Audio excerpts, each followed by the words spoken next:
The final confrontation. The crimson sky of Nexus Prime blazed with fire and smoke as Commander Jackson Rain stood at the edge of the battlefield, his combat suit scorched and dented, but still operational. Across the war-torn valley, the massive figure of Vortex, Supreme Commander of the Xanthian Armada, approached with heavy steps that shook the ground. "Human," Vortex's voice rumbled through his translator, deep and menacing despite the obvious weakness in his posture. "You have done what none thought possible." Rain kept his pulse rifle trained on the alien warlord, wary of deception. The battle had raged for hours, and he had finally managed to outmaneuver the legendary warrior, destroying Vortex command ship and forcing this final confrontation on the planet's surface. "Your forces are scattered, Vortex. The invasion is over," Rain replied, keeping his voice steady despite his exhaustion. "Surrender now, and the United Earth Alliance will ensure fair treatment." The alien's four eyes narrowed, bioluminescent, patterns rippling across his armored exoskeleton. "You speak of fairness while knowing nothing of our ways." Vortex suddenly dropped to one knee, a gesture that sent ripples of shock through the human soldiers watching from a distance. "By the ancient laws of Xanthia, I acknowledge defeat," Vortex announced, his voice carrying across the battlefield. "But with victory comes obligation, Commander Rain." Rain frowned, keeping his weapon raised. "What obligation?" "My mate, Terrace Selene, now passes to your protection," Vortex stated, removing a ceremonial pendant from his armor. "She is the keeper of our genetic legacy, our history, our future. To defeat me is to accept this sacred duty." The human commander stared in disbelief. "That's not how we do things, Vortex. I don't want—" "If you reject this duty," Vortex interrupted, "you dishonor your victory. By our laws, Selene would be forced to take her own life, and my people would continue this war to avenge the dishonor. Is that what you wish, human?" Captain Eliza Donovan stepped forward, her tactical visor scanning the kneeling alien. "Commander," she whispered, "Intel confirms this is a genuine Xanthian custom. Their culture revolves around these honor codes." Rain lowered his weapon slightly, mind racing. The 5-year war had devastated both species. Earth's resources were stretched thin, and millions had died.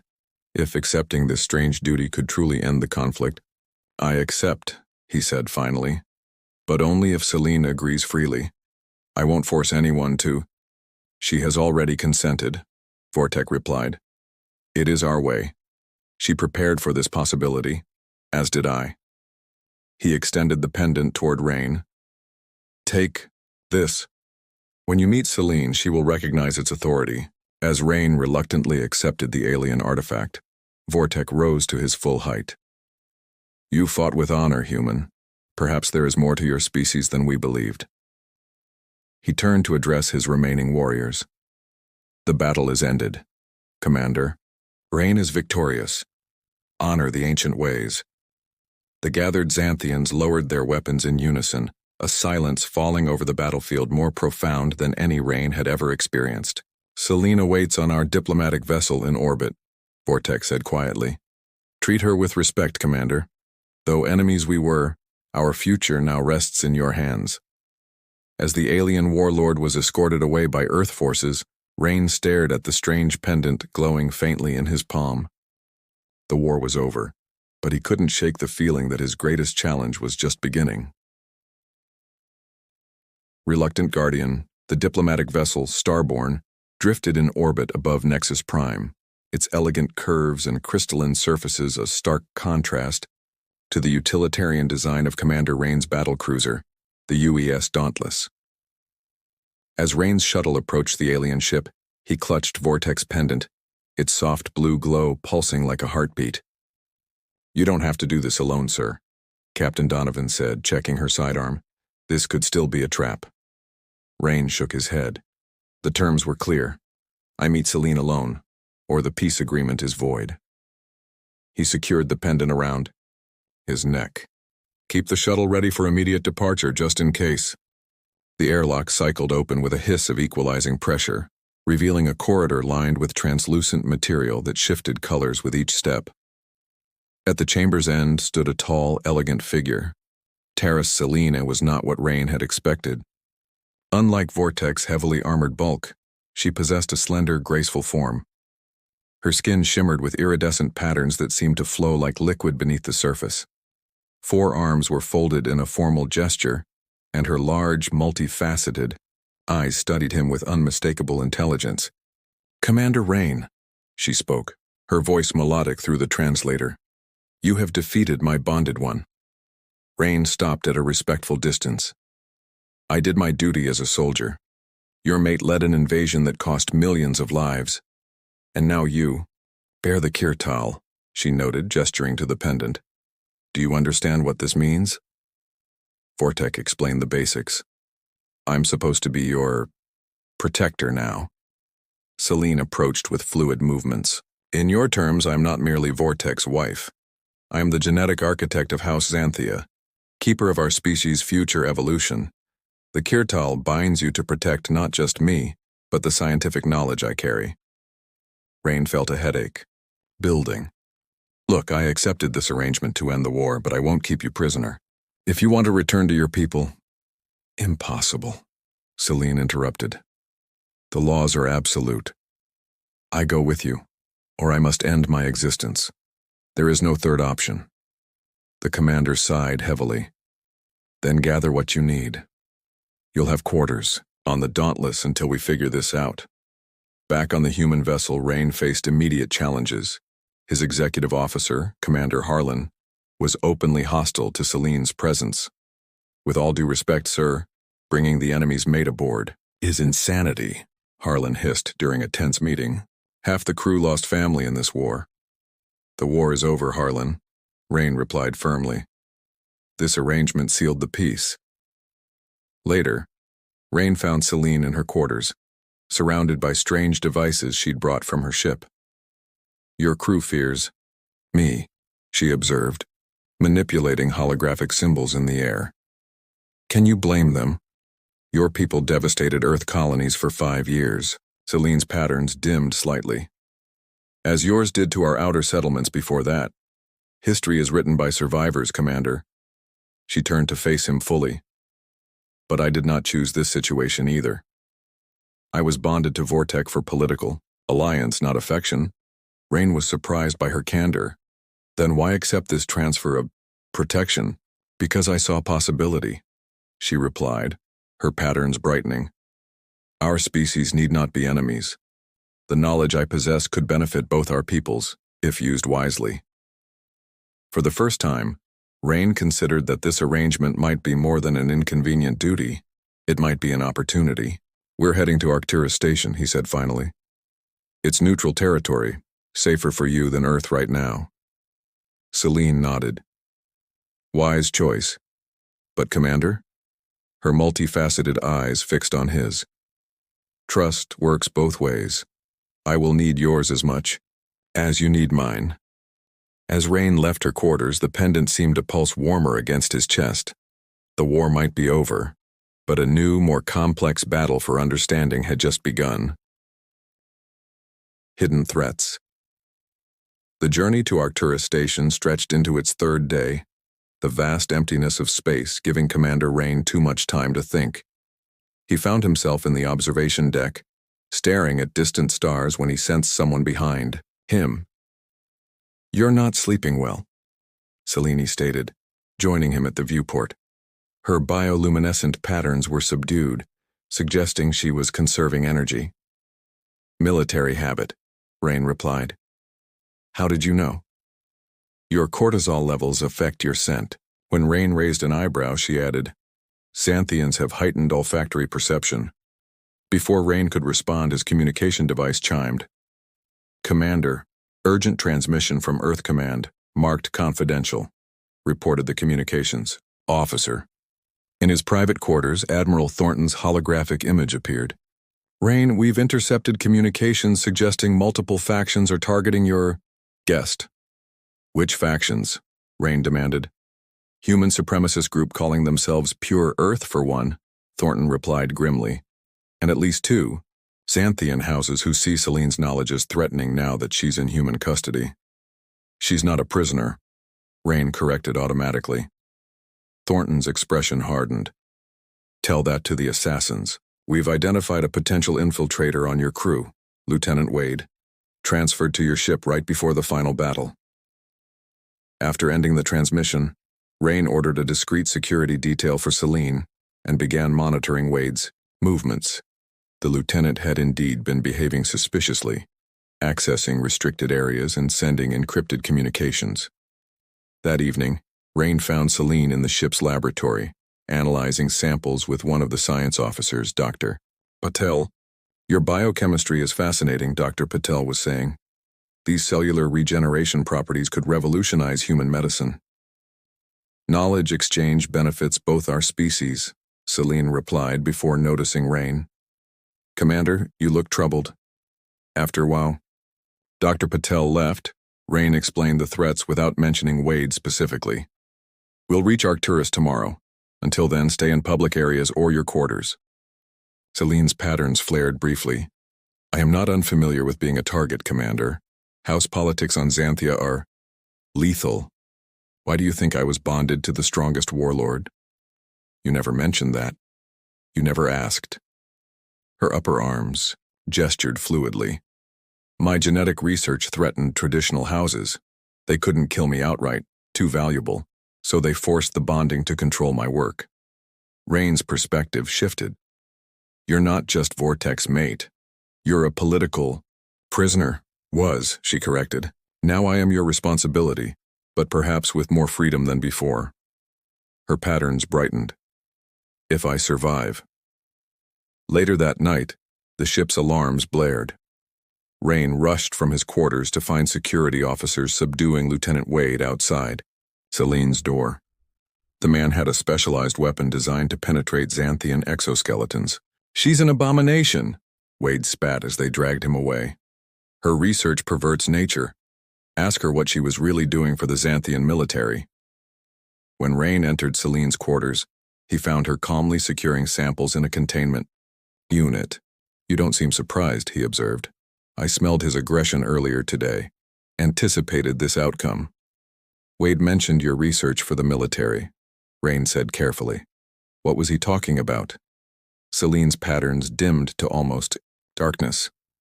Vortex forced my genetic research toward weapon applications, biological adaptations to enhance warriors. She faced Rain directly. I sabotaged much of it. Why do you think your forces were able to defeat enhanced Xanthian troops? Their modifications were incomplete. You were a saboteur? Rain couldn't hide his shock. I am a scientist first. My work was meant to cure genetic diseases, not create super soldiers. Her pattern slowly brightened. There are factions among my people who want peace as much as in yours, and others who will kill to prevent it. As the Dauntless approached Arcturus Station, Rain realized the situation was far more complex than a simple protection duty. Celine wasn't just a symbol of the peace, she was its architect from the Xanthian side, and there were powerful forces aligned against them both. We'll need to watch each other's backs, he said finally. Celine's patterns formed what Rain was, beginning to recognize as her version of a smile. Indeed, Commander. It seems our fates are more intertwined than either of us anticipated. Unexpected Alliance Arcturus Station hung like a massive steel spider at the crossroads of three major trade routes.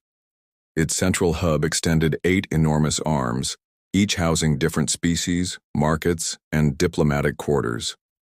As the Dauntless docked at the human section, Commander Rain and Celine prepared to disembark. You'll need this, Rain said, handing Celine an environmental modifier designed for non-humans. It'll adjust atmosphere and gravity in a 3-foot radius around you. Thoughtful, she replied, securing the device to her lower right arm. Most humans wouldn't consider Xanthian comfort. Most humans haven't been magically appointed as Xanthian protectors, he countered with a hint of humor that surprised them both. They were greeted by Station Security Chief Orson, a gruff veteran with cybernetic enhancements. Commander, we've arranged secure quarters in the diplomatic sector, though I must warn you, word of your arrival has spread.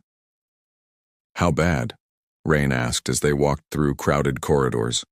He noticed many beings staring at Celine, some with curiosity, others with open hostility. Mixed reactions, Orson replied. Some see you two as the face of the peace agreement. Others. He gestured to graffiti depicting a human and Xanthian with a violent slash between them. Their quarters were spacious but clearly designed for surveillance. After Orson left, Celine immediately began scanning for listening devices. Found 3, she said, her upper hands working delicate tools. Amateur technology. Rather than disabling them, she modified them to transmit false conversations. Where did you learn that? Rain asked, impressed. Survival skill. Vortex political rivals often spied on us. She finished her work. Now we can speak freely. That evening, they attended a diplomatic reception. Rain wore his formal uniform, while Celine was adorned in flowing material that complemented her natural patterns. They made an unusual pair, drawing curious glances from representatives of a dozen species. The Xanthian envoy is watching you, Rain murmured, nodding toward a heavily armored figure across the room. Dravek, Celine whispered. House Krell's enforcer, one of those who pushed for my bonding to Vortek. Before they could discuss further, an explosion rocked the station. The lights flickered, and security barriers slammed down, separating Rain from Celine as chaos erupted. Through the smoke, Rain saw Dravek grabbing Celine. Acting on instinct, he fired his sidearm at the ceiling sprinklers. Water rained down, causing Dravek's exoskeleton to contract painfully, a Xanthian vulnerability Celine had mentioned during their journey. As Dravek faltered, Celine broke free, her combat training evident as she struck precisely at joint weaknesses. Rain fought through the panicking crowd to reach her, only to be ambushed by 2 human attackers in unmarked combat gear. Traitor, one hissed, slashing at Rain with a vibro blade. Rain blocked the attack but found himself pinned down. Suddenly, one attacker collapsed, struck by a precisely thrown piece of metal. Celine had come to his aid. Fighting back-to-back, they fended off attackers from both species until station security finally contained the situation. Hours later, nursing injuries in their quarters, they compared notes. The attack was too coordinated, Rain said, wincing as Celine applied Xanthian healing gel to a cut on his shoulder. Human extremists and Xanthian traditionalists working together? Unlikely allies, Celine agreed, unless there's a third party manipulating both. Rain's secure communication device chimed with an encrypted message from Captain Donovan. Commander, discovered weapons shipments to both Pure Earth and House Krell from same source, Proxima Corporation. They're profiting from prolonging conflict. Celine read the message, her patterns shifting rapidly. Proxima supplied Vortex forces with specialized weapons. I always questioned their origin. War profiteers, Rain said bitterly. Playing both sides. Their eyes met, a moment of perfect understanding passing between them. Where there had been suspicion now grew trust, forged in combat and shared purpose. We need to expose them, Celine said, her hand still resting on Rain's shoulder. We will, he promised, covering her hand with his own. Together. The gesture was simple but profound.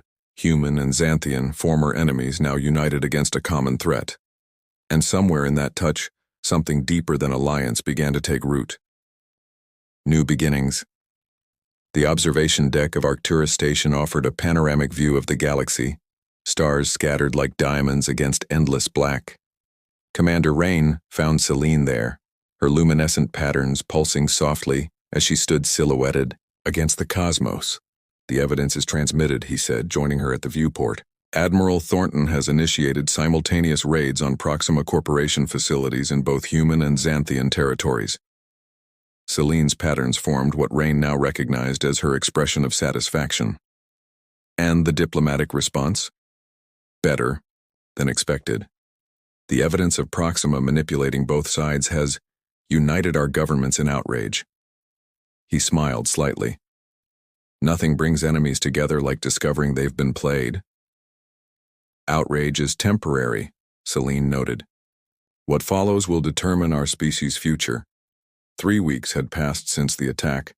Their investigation had uncovered Proxima's elaborate scheme to sabotage peace efforts, funding extremists, supplying weapons, even engineering incidents, to maintain hostilities between humans and Xanthians. The corporation had profited immensely from the war, with subsidiaries controlling everything from weapons manufacturing to reconstruction contracts. Exposing them had required Rain and Celine to work together in perfect harmony, leveraging their complementary skills. Where Rain brought tactical thinking and human connections, Celine contributed scientific insight and knowledge of Xanthian networks. Their partnership had grown into something neither had anticipated. "I received new orders today," Rain said, breaking the comfortable silence. "Earth Command wants me to return and lead a special task force focused on maintaining the peace." Celine's patterns dimmed slightly. "And what of your obligation to me?" "That's what I wanted to discuss." Rain turned to face her directly. "The Kirtal doesn't specify how I must protect you, only that I must. I've been thinking about what that means." A chime interrupted them, the arrival of representatives they had been expecting. Human diplomat Natalia Jensen entered alongside Xanthian Elder Crixus, both looking solemn. "Commander Architect Celine," Jensen greeted them formally. "We've reviewed your proposal." Elder Crixus's translator conveyed his deep voice. "It is unprecedented, a joint scientific and diplomatic mission led by a human Xanthian team. Both our governments have concerns," Jensen added. "Trust remains fragile." "Which is precisely why this mission is necessary," Celine responded, her forehands gesturing emphatically. "My genetic research, when applied properly, benefits both our species. Commander Rain's military experience ensures security. And more importantly," Rain continued, "we represent what's possible when our species cooperate rather than conflict." After the representatives departed, cautiously supportive but still requiring final approval from their governments, Rain and Celine remained on the observation deck. "They'll agree eventually," Rain said confidently. "They need this to work, as much as we do." Celine moved closer, her exoskeleton glimmering. "The Kirtal pendant, may I see it?" Rain removed the chain from his neck, placing the glowing artifact in her open palm. "Is something wrong with it?" "No." Her patterns formed, complex swirls that Rain had never seen before. "But there is something you should know. The Kirtal is more than a symbol of protection. In ancient times it represented partnership, equals joined in common purpose." "Vortek didn't mention that part," Rain said, watching as she examined the pendant. Vortek knew only warfare, not history. Her multifaceted eyes met his. "The original meaning was lost over generations as our society became more hierarchical. But the old records in my genetic memory are clear." She returned the pendant, her fingers lingering against his palm. "When you accepted this, you became not my master or guardian, but my equal partner in creating something new." Rain felt the weight of her words and the possibility they represented. "Is that what we're doing? Creating something new? Are we not?" Her patterns brightened, forming the intricate design he now recognized as her most genuine expression. "A human commander and Xanthian scientist working together to bridge worlds that were at war only months ago?" As Rain carefully placed the pendant back around his neck, he made his decision. "The UES Horizon is being commissioned next month, a research vessel with diplomatic status. I've been offered command." "An appropriate name," Celine observed. "It needs a chief science officer," he continued. "Someone with knowledge of both human and Xanthian biology. Someone who understands the bigger picture." Understanding dawned in her expression. "You're suggesting a partnership," Rain confirmed. "Equal, as the Kirtal intended. We'll explore the frontier between our worlds, create the protocols for peaceful cooperation." "Some will oppose this," she warned, though her patterns betrayed her excitement. "Let them." Rain smiled, holding out his hand in the human gesture of agreement. "We've faced worse together." Celine extended her upper right hand, her exoskeleton warm against his skin as they sealed their pact. The pendant between them glowed, brighter as if approving their choice. Beyond the viewport, stars beckoned, each a potential destination, each holding possibilities neither of their species had imagined before. The war that had brought them together was ending, but their journey was just beginning. As Celine's pattern synchronized with the pendant's glow, Rain realized that protection had transformed into something far more profound. A partnership that might change the course of two civilizations and perhaps, though neither was quite ready to name it, something that felt remarkably like love.